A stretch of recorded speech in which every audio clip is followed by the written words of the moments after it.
Welcome to the AFR Saints channel, where we provide you daily content on your favorite team, the New Orleans Saints. Do us a favor and hit that subscribe button. Be sure to leave your comments below and smash that like button.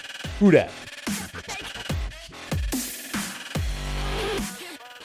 So this became headline news today in the NFL. You've probably seen by now that Bears linebacker Roquan Smith has requested a trade from the Chicago Bears. On NFL Network today, Ian Rappaport and Mike Garafolo kind of gave the report. Here's what they had to say this morning. Roquan Smith, the all-pro linebacker for the Chicago Bears, and likely their best player on defense, or maybe best player in their entire organization. He is there. He is present, but he does not want to be there. He has requested that the organization trade him. Trade Roquan Smith. Now, this after intense contract negotiations have essentially broken down, and he has some grievances. Now, my understanding, Mike, is that Roquan Smith has lost what he believes is any trust in the organization. He believes they're trying to take advantage of him, that the organization is trying to strong-arm him into a deal that is really not something that he could take.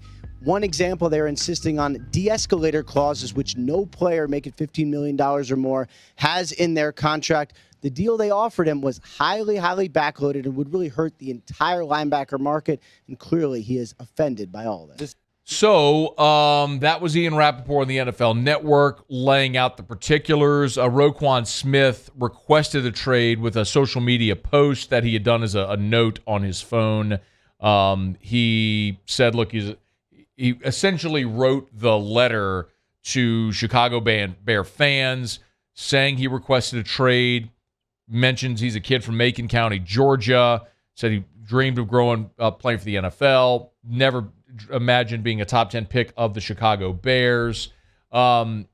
Anyway, he goes on essentially to say what you heard from Rappaport there, that he just feels like the new front office doesn't. He said, unfortunately, the new front office regime does not value me here. They refuse to negotiate in good faith. Every step of this journey has been take it or leave it. The deal sent to me is one that would be bad for myself and for the entire linebacker market if I signed it. It's a very smart thing that Roquan Smith did. In this letter that he wrote, he made an appeal to the fans. He said, I wanted to be a Bear for my entire career, help bring this team back to a Super Bowl, or bring a Super Bowl back to the city.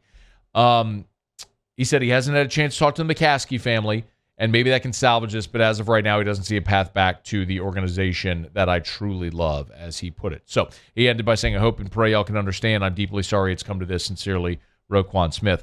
He's a guy that in an organization that, from Dick Butkus to Mike Singletary and Brian Urlacher, you look at Roquan Smith, he's sort of that next in a long line of great inside backers there at for the Chicago Bears, and he's been magnificent.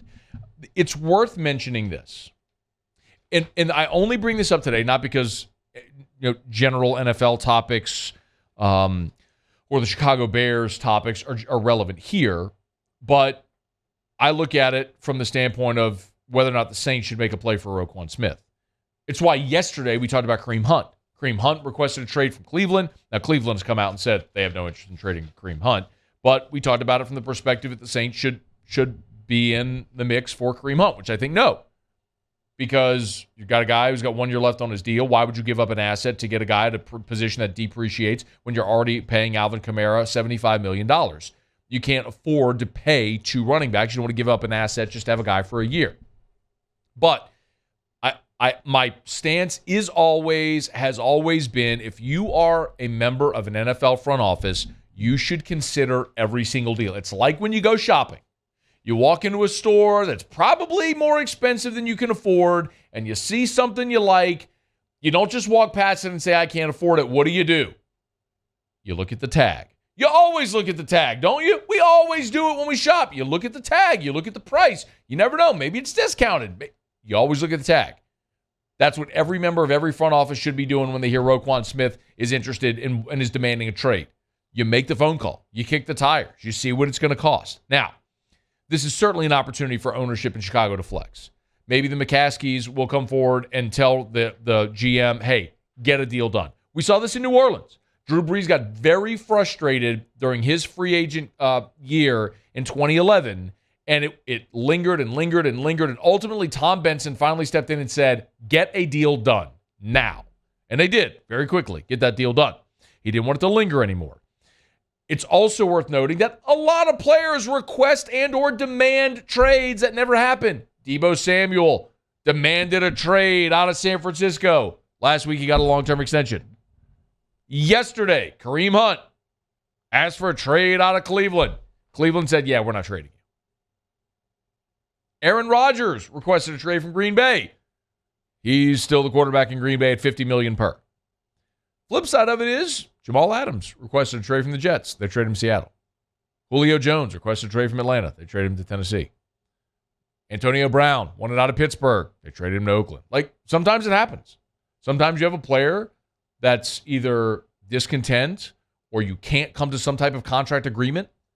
If you're the Bears, and this is your best offer to Roquan Smith, and he's entering the final year of his rookie contract. Roquan Smith was a top 10 pick of the Bears. He's played 4 years. During those 4 years, there are only 2 players in the NFL, Bobby Wagner and Shaquille Leonard, that have more tackles than Roquan Smith.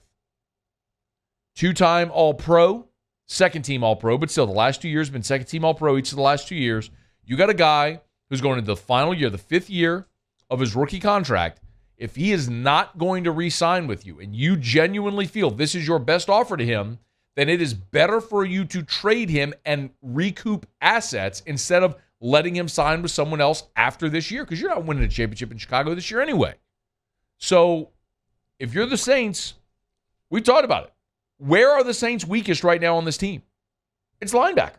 And I don't even know that it's close. I mean, you've got DeMario Davis, who's into his 30s now, and you've got Pete Werner in year 2. You were so desperate for linebacker depth, you signed Kiko Alonso, who retired a day later. Forgive me, but I'm not getting super jacked about the long-term potential of Caden Ellis and Chase Hansen. Nice players, but please. You give me DeMario Davis and Roquan Smith? I mean, you set up a contract with Roquan Smith the way that Kai Harley knows how to work his cap magic and logistics, where you can have a backloaded contract where he can get his money up front, but you can spread it out over years, and how they structure deals to make sure the player's happy, but it also is cap friendly. And we know that with the new TV deal in the NFL, the cap is going to go up significantly, so you're going to be able to afford a player of this ilk. Yes, absolutely. I want Roquan Smith. I want a freak show linebacker in his mid-20s that can pair with DeMario Davis and ultimately take the torch from DeMario Davis when Davis retires. You know, the big question would be, what would it cost to get Roquan Smith? And I don't know that there's a great comp. I mean, you'd have to look at, okay, what's a top-tier defensive player in his prime worth at this point? And it's certainly going to be draft capital. And honestly, the first one that popped into my mind, and it's not apples to apples because this is a middle linebacker as opposed to an edge rusher, but it involves the Bears when they acquired Khalil Mack from the Raiders. And the Bears sent a 2019 first and 6th rounder and a 2020 first and 3rd. So 2 1s, a 6, and a 3 for Khalil Mack. What is Roquan Smith worth? The 8th overall pick, one of the best linebackers in football, 2-time All-Pro in his prime, something similar. Would you be willing to give up 4 picks, including 2 1s, for Roquan Smith? Now, in that Khalil Mack deal, the Bears also, the Raiders, also got Cole Kmet, Arlington Hambright, a second-round pick, and a 6th-round pick. So there was a pick swap involved as well with players. So I think you can make it work. You're talking about a Saints organization that doesn't value draft capital anyway. So if you're going to trade it on draft day to move up to take a player that's still a question mark, why not trade a pick on someone that you know is a certainty in their prime? Got to make the call. You get a chance to add Roquan Smith to this defense, you at least make that fun. You at least go check the tag. See what it's going to cost. See if you can get a deal done.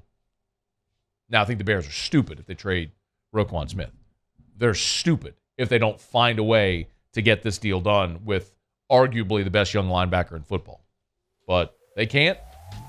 Come on. Who dat? Hey, thanks so much for watching. Please leave your comments. I love to interact. And be sure to hit the red subscribe button below.